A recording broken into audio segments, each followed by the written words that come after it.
সকল মানুষ শান্তিতে থাকতে পারবে এমন নিয়ম নীতি কোরআনের মধ্যে আছে। আসুন নবীর রাষ্ট্র ব্যবস্থা, সাহাবায়ে কেরামের রাষ্ট্র ব্যবস্থা আমরা বাংলাদেশে ফিরে আনতে চাই। ফিরে আনলে অসহায় হতদরিদ্র মানুষের অধিকার প্রতিষ্ঠিত হবে। যে আইন প্রতিষ্ঠিত হলে সকল মানুষ যার যার অধিকার তারা ফিরে পাবে।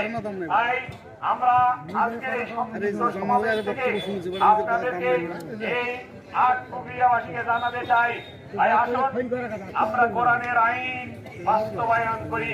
আমাদের দাবি আল্লাহর আইন এবং সৎ লোকের শাসন। ভাই আল্লাহর আইন তো ঠিকই আছে, তো আপনারা প্রশ্ন করতে পারেন জামাতের লোকেরা কি সব? ভাই আমাদের 2 জন মন্ত্রী ছিল, 19 জন এমপি ছিল, 2 জন মন্ত্রীর বিরুদ্ধে হাসিনাও দুর্নীতির মামলা করতে পারে নাই। ফখরুদ্দিন মঈনুদ্দিনরা তাদেরকে পুরস্কৃত করেছে। সুতরাং আমরা দুর্নীতি করি না, চাঁদাবাজি করি না। চাঁদাবাজি যদি আমরা করতাম 5ই আগস্টের পর অনেক সুযোগ সুবিধা আমাদের চাঁদাবাজি করা ছিল। কি বলে ঠিক কিনা? আমরা জামাত ইসলামীর লোকেরা কি চাঁদাবাজি করেছে? সুতরাং আমরা চাঁদাবাজি করি না, দুর্নীতি করি না। আপনারা দেশবাসী একবার ভরসা রাখুন জামাত ইসলামীর উপরে।